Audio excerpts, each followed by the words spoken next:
من كام يوم مكي نزل اغنيه مسلسل الكبير، وده خلاني اسال هو مكي عنده كام سنه؟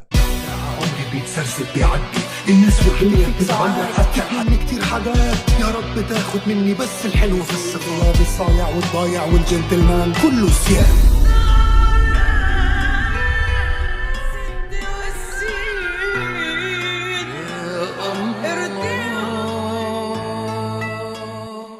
مكي عنده 44 سنة، أصغر من هنيدي ومحمد سعد وأحمد حلمي. الفرق بينهم مش كبير قوي وظهروا في نفس الوقت، فخلينا نقول إن هما نفس الجيل. طبعا ربنا يديهم الصحة كلهم، يعني أنا كبرت وأنا بتفرج على الناس دي، وبالنسبة لي هما الجيل الذهبي في الكوميديا، واللي بعد سنين هقعد أتعارك مع مواليد 2020 وأقول لهم أنتوا جيل خايب، شوفوا الفن الأصيل، زي ما الجيل اللي قبلنا كان بيعمل معانا، والدايرة الزمنية الأبدية اللي أنتوا عارفينها دي. لكن الصراحة مكي هو يعتبر الوحيد من الجيل الذهبي اللي لسه عنده حاجات بيقدمها وما شطبش، زي ما في ناس كتيرة من نفس جيله شطبت. ومش عيب على فكرة إنك تشطب، يعني كل واحد ليه وقته عادي، هي دي سنة الحياة. بس أحمد مكي مش عاجبه الكلام ده، وكل يوم يثبت إنه سابق عصره ومبدع فعلا. وأول دليل على كده فيلم الحاسة السابعة اللي أخرجه، الفيلم اللي أول ما نزل في السينما النقاد انتقدوه وما جابش إيرادات ومحدش شافه.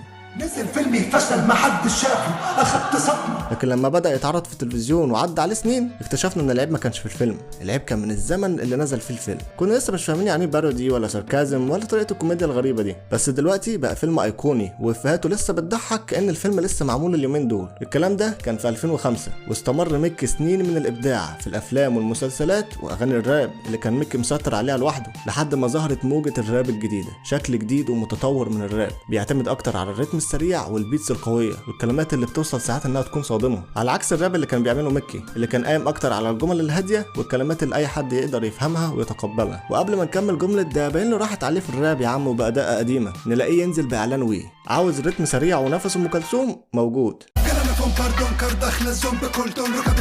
عاوز كلمات تحتاج فيديوهات تشرح لك معناها موجود، عاوز اغنية جديدة للمسلسل الكبير كله موجود عند مكي.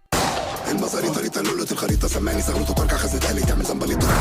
الفيديو كليب اخراجيا قوي جدا، طبعا مش محتاج اقول لك ان مكي هو المخرج، عشان كده هتلاقي كميه تفاصيل مش طبيعيه، كل ما تتفرج عليه هتكتشف حاجه جديده، اذا كانت في المونتاج او المؤثرات او الكلمات اللي غالب عليها الوطنيه وحبه لمصر مع انه اصلا مولود في الجزائر، كلام كله اعتزاز بثقافه البلد وبعيد عن عقده الخواجه، جمل زي حصان الادهم فشل البورش وفشل ركوبه الفراري، وقفشه من قفشات سعيد صالح عندي اقوى من 100 فيلم لجيم كاري وغيرهم كتير، والمونتاج والجرافيكس اللي لازم ادي شوت اوت للمبدعين اللي عملوه، ده يثبت لك ان احنا عندنا ناس جامده وبتعرف تعمل شغل احترافي فعلا، بس محتاجين اللي يوظفهم صح. اهم حاجه بتميز مكي هي انه مواكب جدا للتطور، لما الاغاني الشعبي سيطرت عمل اغنيه قرن الغزال مع الليسي، ولما ويجز طلع عمل معاه دويتو، ولما المسلسل الكبير قدم احياه بمواهب جديده زي مربوحه، دايما بيدي مساحه لغيره ومواكب للتطور، عشان كده مكي هو اخر ما تبقى من الجيل الذهبي. فخلينا نستغل ده ونستمتع بالجزء السابع من الكبير اللي بالنسبه لي هي الحاجه الوحيده اللي ينفع تتشاف في رمضان.